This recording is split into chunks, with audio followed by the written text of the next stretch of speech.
Shalom saudara, salam sejahtera dalam kasih Tuhan kita Yesus Kristus. Kebenaran hari ini berjudul Mengubah Kodrat. Kekristenan yang murni, sejati atau asli, atau kekristenan yang benar, merupakan proses mengubah kodrat. Dari kodrat dosa kepada kodrat ilahi. Kodrat dosa di sini bukan berarti kodrat atau sifat di mana manusia hanya bisa melakukan pelanggaran moral terhadap hukum seperti membunuh, berzina, mencuri dan lain sebagainya. Yang sejenis, ya. Yang sejenis, saudaraku. Tetapi kodrat dosa di sini adalah kodrat atau keadaan di mana manusia tidak mampu mencapai ketepatan seperti yang dikehendaki oleh Allah. Manusia memang bisa hidup sesuai dengan hukum, walau tidak pernah bisa sempurna. Tetapi manusia tidak dapat memiliki karakter Allah, di mana segala sesuatu yang dipikirkan, diucapkan dan dilakukan selalu sesuai dengan pikiran perasaan Allah. Kodrat dosa adalah keadaan di mana manusia tidak memiliki cara berpikir Allah, tapi cara berpikir yang lain. Kodrat dosa adalah kemelesetan, saudaraku. Jadi manusia dalam kodrat dosa memang bisa hidup sesuai hukum, bukan berarti lalu tidak bisa hidup sesuai hukum walau tidak pernah bisa sempurna, tetapi tidak akan mampu mencapai karakter Allah. Kodrat dosa inilah yang membuat manusia tidak berkeadaan seperti rancangan Allah. Kodrat dosa inilah yang membuat manusia tidak berkeadaan seperti rancangan Allah, saudaraku. Rancangan Allah yang semula maksudnya. Jadi kodrat dosa ini yang membuat manusia tidak berkeadaan seperti rancangan Allah semula. Ini adalah keadaan yang menyimpang dari rancangan Allah semula. Karena hal ini diistilahkan sebagai monster.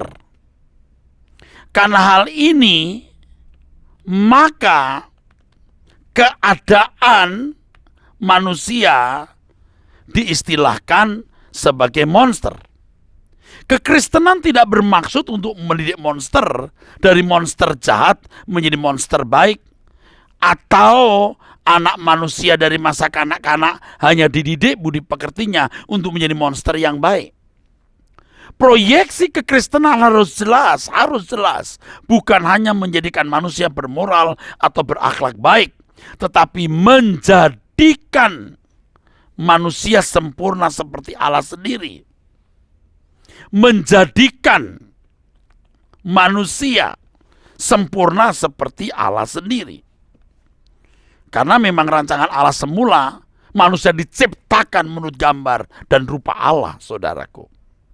Itulah sebabnya sejak masa kanak-kanak, kebenaran Alkitab harus diajarkan. Agar ketika dewasa,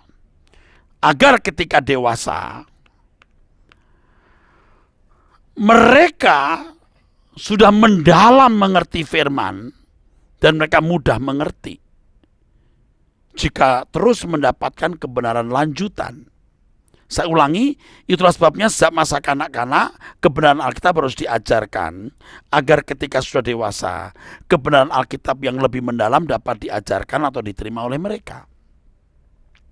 Fakta yang terjadi, banyak orang yang masa kanak-kanak, remaja dan masa mudanya tidak mendengar kebenaran secara benar, sehingga saudaraku, walaupun mereka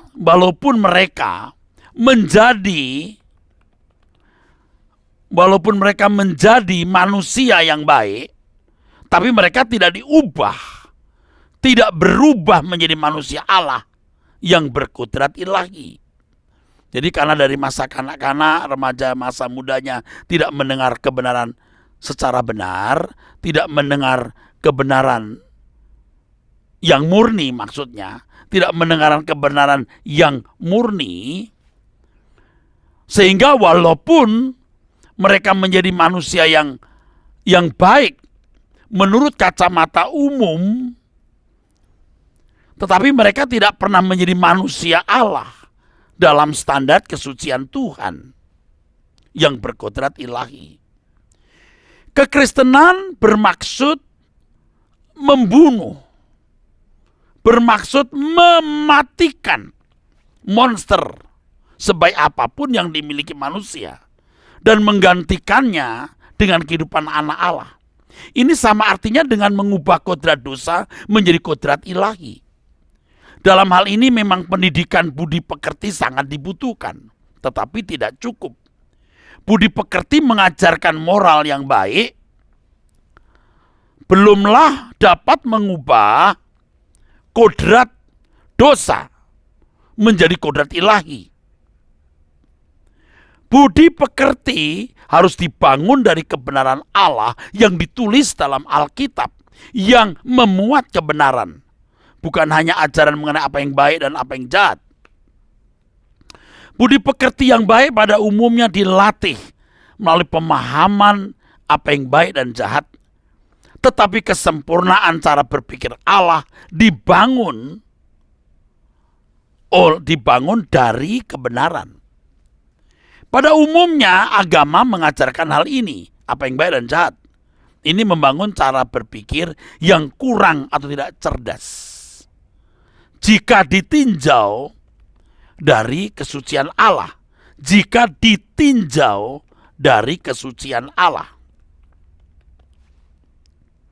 Bahkan tidak mungkin di Eden iblis mengajarkan apa yang baik dan jahat kepada Adam. Seperti agama-agama pada umumnya mengajarkan apa yang baik dan apa yang jahat. Adam dan Hawa hanya memahami apa yang baik dan jahat. Itu buah pengetahuan tentang yang baik dan jahat.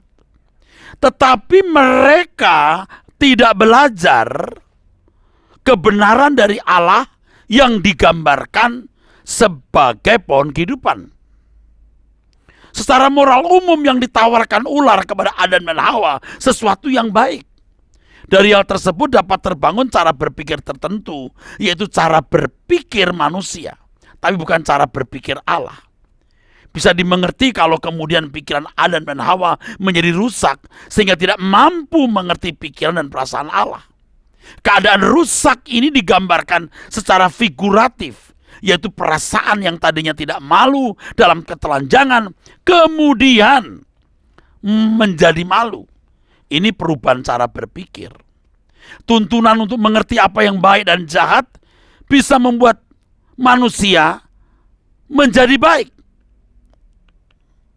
Tetapi tidak akan pernah dapat membuat manusia menjadi serupa, demot dengan Allah.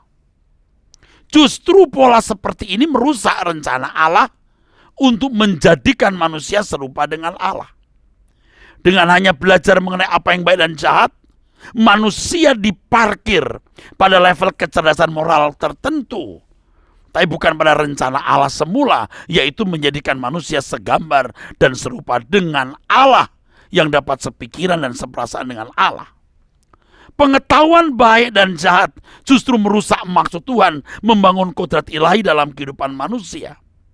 Sedemikian cerdiknya ular sehingga Adam dan Hawa tertipu.